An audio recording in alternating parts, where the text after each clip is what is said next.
What has your life on Hifi? God has my life on Hi-Fi. You're listening to Life on Hifi, the podcast, and I'm your host, Dominic Justina. I'm a 20-something who was very self-conscious and insecure, but I've decided that I am never going back. It really doesn't matter if I create a masterpiece or not. It doesn't matter who likes it. As long as I'm enjoying the process, that's all that matters. Follow me as we talk about relationships, love, purpose, passion, you name it. Focusing on what you have versus what you don't have can be a huge game changer. A public expression of freedom is just, I don't know, like it was so liberating for me. Do what you have to do. Yeah. Take some time off if you need to. But when all is said and done, you gotta keep moving forward. Let's commit to living our best lives together, shall we? This conversation is one with a dear friend of mine, Nana Frimpong. So it's pretty personal. And we speak about finding stillness in the midst of a busy mind. I'm bringing it out from the vault, but ironically, it feels like perfect timing, even though it was back when we graduated in 2018.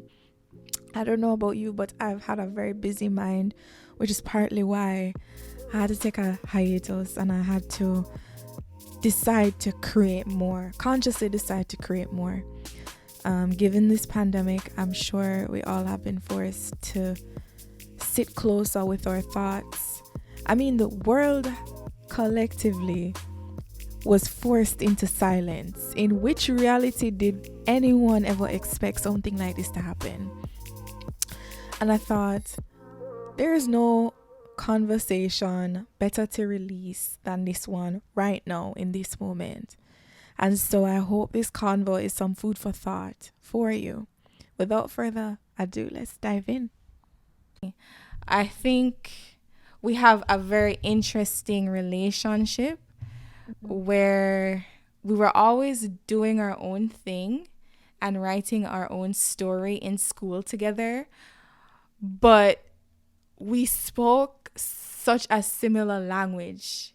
You know what I mean? Like, but Yes, even though yeah. we had different stories, that's like the best way I can put it. I agree. I 100% agree. And every time I saw you running, I was always running in a different direction, but I'm like, I feel like we're on the same, Yeah. the same wavelength. It was always like a passing by, just checking Yes. in. For sure. And one thing we had in common is that we were always busy doing something. Yeah. Always organizing, always speaking at something. Yeah. I remember one time leaving at 5 p.m. and being so happy.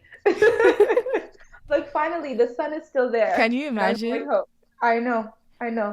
But then look how fast time has flown. Yeah. We're entering into the next phase of our life, and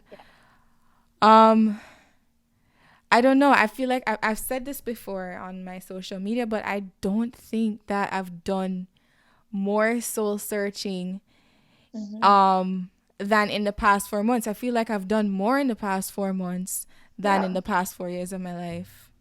Oh, no, I completely agree, because undergrad is such a precarious time, as you know. Yeah. And so when you're finally able to like remove yourself from that, from the busyness and from people talking at you, you talking at people, you're like, oh, there's just me. And what do I think about myself and where I'm at and where I'm going? Yeah. Tough. And then to go from that of doing so much and it's such a precarious time, as you were saying, and then stripping away all of those things that we were doing and we were involved with, and then just being left alone with ourselves. Exactly.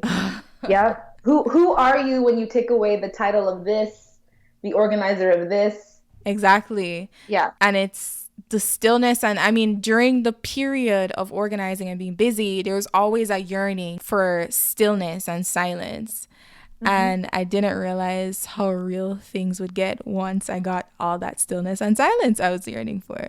I think you know what, I do it better now than I did when we first started undergrad back in 2014. But stillness and really kind of going inward and sitting with myself is something that I had to do throughout undergrad and everything that we were doing, because I found that I was constantly running around like you, going from place to place. And school just moves so quickly. And one week you're doing this, next week you're doing the next thing. So really coming home at the end of the evening and sitting with myself and just sitting in silence was how I was able to connect with myself and kind of ground myself in what I was doing and who I was trying to be.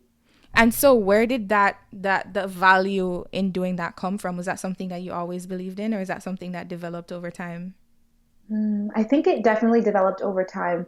In high school, I didn't feel it so much. Yeah. I think part of it is because for university, I did move away from home and I was like on my own and trying to figure things out. But I also found that, I was doing so much, and as a way to like cope with the stress and in many ways like the anxiety and depression, I found that I would eat, or I would like hang out with friends, or I would watch too much TV, or I would sleep too much, or sleep too little. And so I'm like, I need something to fill me up because nothing is working. And then with that question of what do I need to fill me up, that answer became, I need God. I need to like connect with something bigger than myself. I need to sit in silence and really connect with the thing that's allowing me to even operate. So that's where that came from. And that's so interesting because I would say during the time of school, I was more using things as a distraction, like you were saying. Like TV shows, just even the things I was doing. Those things were in a sense a distraction from myself. And you're right, they don't fill you up if you don't have the ability to like sit alone. I call it being alone but not lonely. So to actually still feel filled up even when nothing is going on around you. And to kind of manage the stress and the anxiety and the depression. And by connecting with God, and that's really important. And that's something I don't think I've really, really tapped into until when school was finished for me. So it's, and why do you think that is at that time? Well, at that time, I think I was forced to be still. I didn't really have much of a choice because I didn't transition straight into a career, and I didn't transition straight into other, I guess, duties. All of those kind of paused, and so I was forced to sit down and just be present. And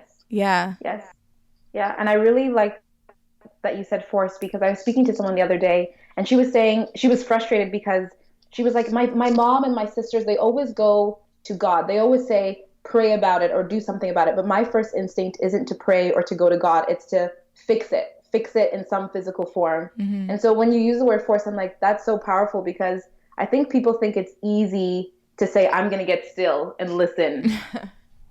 But it's a choice, It's a conscious decision, and yes, it is.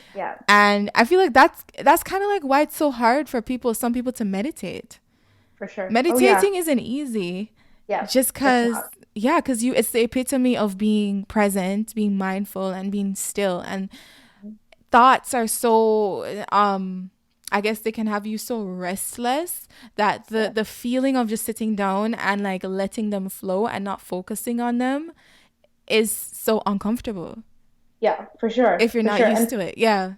And people are also scared of what they'll think of, right? Like, what will I actually think of if I just sit in a room by myself? What are the demons that I'm fighting that I distract myself with, like we were talking about previously?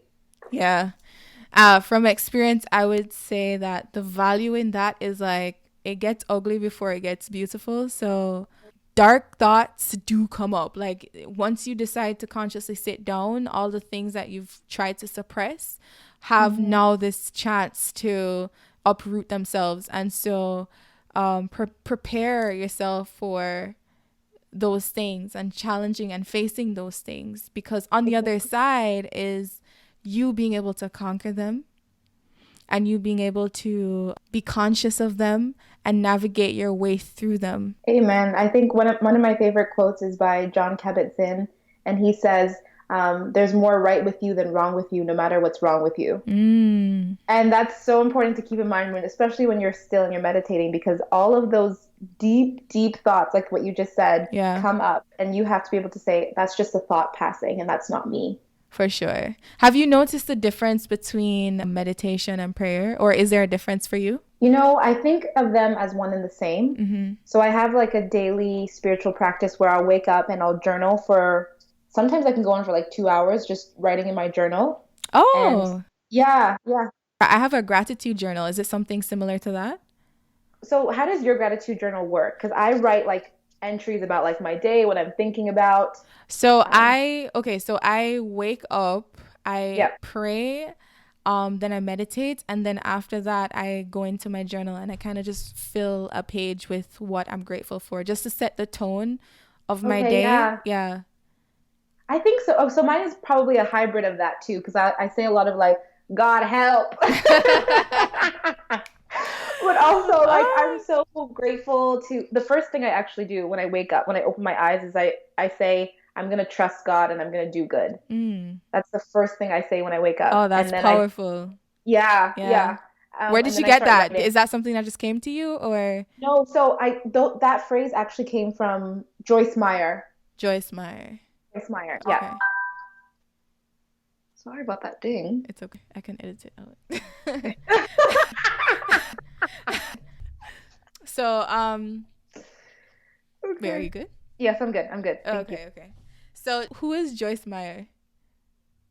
Joyce Meyer is a minister. Okay. Minister. She's quite pop. I feel like I know her. Was she in a movie called War Room or something like that? I don't know if she's in a movie, but I won't be surprised if you know her, because she's like very, very popular. So yeah, okay. So I write in my journal, and it's usually a mix of like, God help. Also, this is what I'm thinking about, and I also, it's also my prayer. So I say like, I'm praying to be made humble. I'm praying for this, and then if depending on how my morning's going, I'll finish journaling and then I'll like actually pray. So you journal and then you pray. Yeah, but I definitely see journaling as part of my prayer. Parts of your prayer, yeah. Yeah. But I think your journaling now is kind of the way I pray. I would pray out loud, just vocally, like a lot of Lord, why, please help. Yeah, because it's important to be real, you know. That's something I learned too, that prayer doesn't always have to be thank you for the birds and the trees and the bees and it can also be just you surrendering and just admitting to not knowing what to do, or needing help with a particular problem, or needing to ask for guidance. It's like a complete removal of the ego. Yeah. That I'm just like awing at everything you're saying. So I'm like, amen. And I think part of the reason why I journal is because it keeps me accountable. Because you can have that prayer like, God, please help me with this situation. But I find that sometimes I forget that I even prayed for that thing, and then it gets fixed or it gets solved, and I'm like, oh, I was praying for like 6 weeks for that to happen, and it did, and I didn't even like thank God for that happening. So it's only in like flipping through my journals that I'm able to go, oh, I was praying for that all this time, and here it is. Yeah. And here's the answer. Here's the clarity. Yeah, sometimes we don't even realize that, God's been good to us throughout the process, and we forget. Yeah. We forget. Yeah. But in essence, I think it's safe to say that we've both realized the importance of morning routines. Yes. Yeah. For sure. I mean, I don't know about you, but I found that I had to do that, especially because, so you and I we were like leaders on campus too. And when you're a leader, there's certain expectations people have of you, and not only when it comes to your work, but who you are as a human being. Yeah. So I know Dominic to always be smiley. So the one day that she's not, it becomes this whole thing, right? Yeah. And so I found that I needed to do that in the mornings, because I'm like, I'm gonna let God help me, tell me who I am before I let the world define that for me. Define who you are. Yeah. Because it starts the minute you walk out and someone says, oh, you look good, or oh, you look tired. all of a sudden these things that you didn't carry with yourself in the morning like become part of you and become part of your day. Yeah. So walking out and just knowing who you are. Yes. From the gym. Grounding yourself. Yeah. Staying grounded. That's a good point. One of the things I quickly learned too is how to truly be careful of using the things that we were doing to define our value. And I think I brought this up earlier. So I think it trickles away. Prioritizing you and knowing who you are before everything else makes it easier to genuinely act out of a place of self-love. Yes. But how did you come to that point though? Because that's a tricky point that's a really powerful place to come to, but it takes time. And that's the thing. So okay, so for me, in school I was able to sacrifice sleep and sometimes meals. And I was running on nothing but autopilot. I'm not quite sure where my energy came from on some days, but by God's grace it came. And it's funny because I've always been super conscious about self-love and self-care, but I was more ready to preach and help others than really apply it to my own life, which is hard to admit. And so what the stillness has done for me, it's been transformational beyond words. And this really came when everything stopped. So right after my last exam, and this was 4th year, right after everything stopped and I really just had none of those things defining who I was forced to sit still. And like there are certain things I was recognizing, like just the birds chirping, like simple things. Like I would pass by the same spot that I've been passing by for years and notice something different. So those are the things that were happening. And then I was also put in a chamber where I had to like face certain things that I really love to do, but I didn't have the time to do them. So I was definitely creating more. I was creating on a daily basis, actually. And I think that put me more in tune with the divine. Like I was a source and a vessel for divine energy, and I was just allowing that to transform me, just learning how to live a more undistracted life and like following my own path. I think that's when things started to shift. And that's beautiful. Again, thank you. First, I felt like I was being held against my will. Sometimes it feels like that. Yeah, because I'm like, oh my gosh, my schedule is so empty. I can't do this. And of course, with time, things start to fill up again. But it's like what those things serve in your life now is a bit different because I have a different mindset. When I'm doing things, it's towards building a better version of myself and then impacting people from inside out instead of from outside in, if that makes sense. Yeah, it does. That's beautiful. But you said that this shift for you is something that you were able to maintain during school. How important do you think self-care was for you to survive? Because you did a lot, girl. You were everywhere. Yeah. You know what, Dominic? Yeah, I was. Yes, you were. And it's only now that I can sit here and be like, okay, homegirl, you really were everywhere. Dude. I remember telling people like, you're everywhere to other organizers, and they're like, well, you're also everywhere because you see me. Yeah, I'm like, that's true. Exactly. But it was crucial, especially in that last year. Mm-hmm. It was so crucial because something, and I had to fight for it every single day. Mm-hmm. So sometimes that meant I'm not going to socialize with XY person because I just need to go home and sleep. Like that is self-care for me. Mm-hmm. I just need to sleep, mm-hmm. or I just need to stay home that day. But why I fought for it so hard is because I realized very quickly that nobody was going to give it to me. Nobody was going to say, you should go and do this and take care of yourself. Like I had to take it for myself. Mm-hmm. Because once again, when you are somebody who does a lot of work and does a lot of good work and you're out there, people will take and you teach people how to treat you, right? Exactly. Yeah. Yeah. So I found that my boundaries were a little bit messed up. And so it ended up being a situation where like I wasn't sleeping, or I had this assignment due and I was doing it like 2 hours before it was due. And then I had an event that night, all of these things. And so I realized something has to give. Something has to give. I need to do something to fill myself up because I'm giving so much to people and I don't have anything left. Yeah. Yeah. So it was, I was, forced to do something about it. Why do you think, and that this puzzles me, because to me it's like it should be common sense that in order to really do things and be successful and like to be a light in this world, it makes sense to take care of the vessel we came in. Why do you think it's so easy for us to forget? And we both use the word forced. Why do you think we had to be forced? Well, I can speak from my experience and say that all of the women I saw growing up did the same thing. I mean, self-care wasn't even a term. I don't know if you knew it, but when I came to university, I had no idea what that was. And all of a sudden people are like, self-care, self-care, self-care. I'm like, what is that?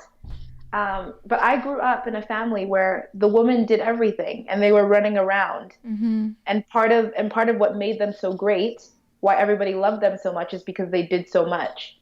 And so I think it was just like the subconscious belief that in order to be of value, I need to do so much. And then slowly, this was my mentality, honestly, is I started to remove the person from the work. It's as if like she's just doing all of this stuff and it's not affecting her personally. Like she's getting the self-care and everything she needs from the work, not realizing that the work is tiring and it requires a lot of like mental and physical energy all the time. Yeah. And you did bring up a good point. It's not even just value, but love. The love we receive from the things that we do, it can almost be addicting. So to build. Oh yeah, and there's ego in it, obviously. Yeah.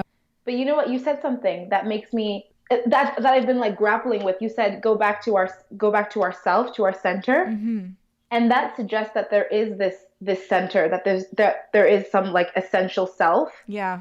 And I think that's also what gets us all kind of like wound up in the things that we do and the people that we are in the world, because you're always trying to kind of reclaim this person that you've never actually really met. Do you know what I mean? Yeah. Well, continue. I'm getting there. Yeah. You're like trying to reclaim like this person that you don't know, but you know that she's there. At least that she's there. And then it's just like this constant battle of like, I just want to be this person that's like, have you met her? Do you know her? Does she exist? Will you ever get there? And if you don't, is that okay? Tune in for some more gems in part 2. And remember, if you're enjoying this so far, please subscribe to Life on Hi-Fi on iTunes. Also, if you find it worth leaving a review or rating the podcast, I'd really appreciate it. Keep up with Life on Hi-Fi on social media, on Instagram, Facebook, and Twitter at Life on Hi-Fi. Stay Gucci, stay fly, and keep creating.